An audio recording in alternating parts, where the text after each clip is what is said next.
السلام عليكم. اي واحد من حقه انه ما يتفرجش في هذا الفيديو، لان انا كنت يلا خاسر المغرب بحال هكا ويطلع لي راسي كندوي ما نتفرجش في راسي، ولكن كنخوي معكم قلبنا شي شويه. هنيئا المنتخب الوطني المغربي المشوار اللي دار في كاس العالم، لعبوا 6 ماتشات بحال كاس العالم الاخر. وصلنا انه اللاعبين كانوا مرهقين جدا، وفرنسا فريق كبير. تمام، فرنسا فريق كبير، بدل 5 د اللعابه وبقى بالون دور في التيران، ودخل باركولا كيدردق وهذاك ماتيتي ما عمري سمعت به، وعلى كونترول وعلى دورة. شكرا ياسين بونو على التصديات ديالك الرائعه، شكرا لانك كنتي حاسم، شكرا لانه بفضلك تماركاو لنا 2 بيوت.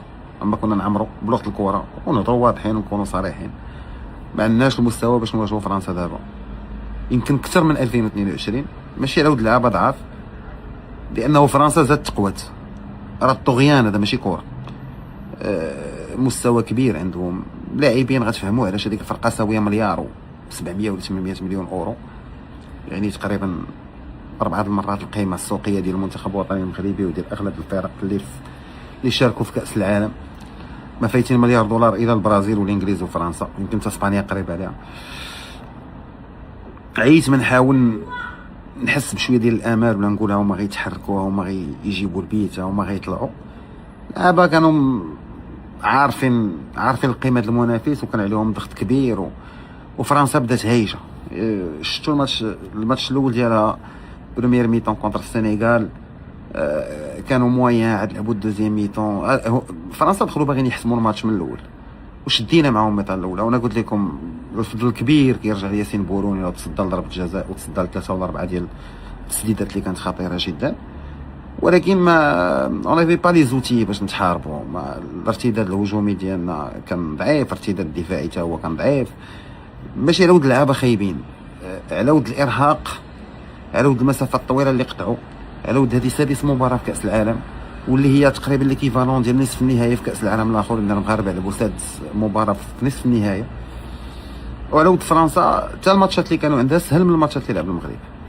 فرنسا لعبت ضد السنغال والعراق اللي زون بالادي، ولعبت ضد النرويج اللي يمكن كانت كاع ما باغا تطلع في الطابلو الاخر، دونك حتى النرويج لعبوا مرخيين. الماتش ديالها ضد السويد كان نزهه، وشويه الباراغواي ولا التعصا ولا التخربيق، ودوك الماتشات كيقدروا يهربوا لك شي مره. المغرب لعب ماتشات صعب مع البرازيل، مع اسكتلندا. الضغط اللي كان عندنا في الماتش ديال هايتي واخا ريحنا شويه التشكيله الاساسيه، ولكن ملي كتقول ريحتي التشكيله الاساسيه ركبت 5 لعابه ماكسيموم. الماتش مع هولندا كان صعيب بزاف بزاف بزاف بزاف، وصلنا فيه الاشواط الاضافيه والدراري استنزفت طاقتهم. الماتش مع كندا حتى هو ما كناش فيه في المستوى في الشوط الاول، ولكن داركنا الامر. وهنا فين كيبان لك بان المنافس ملي كيكون قل منك بواحد الدرجه ولا درجتين كتقدر تدارك الامور. مع فرنسا صعيب انك تدارك، وما نقدرش نفهم هذيك الفهمه ديال واكون هجموا في الاول واكون داروا. واش غتهجم وانت موراك مبابي واوليسي وديمبيلي ودوي، وهذا ما يتجم، هادو تجمعوا في طياره طيح بقاو السرعه.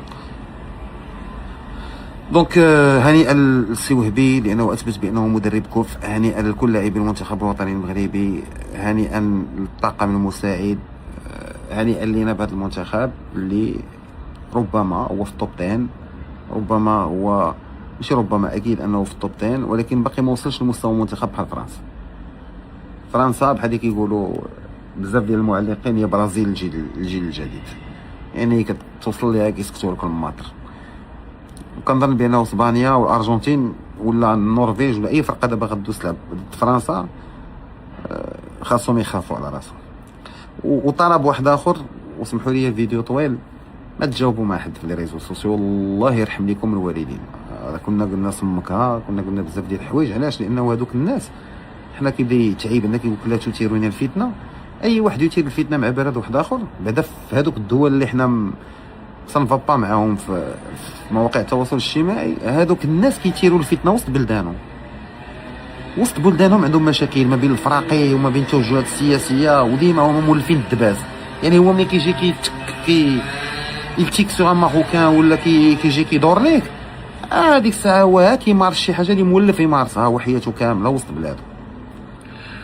نتلاقاو في منافسه اخرى وفي مناسبه اخرى، وربما هذه فرصه باش انا نرتاح شويه من لي ريزو سوسيو ونعيش لو دوي ديالي على خاطري. ولكن رغم ذلك فخور بالمنتخب الوطني المغربي، وتصبحوا على خير.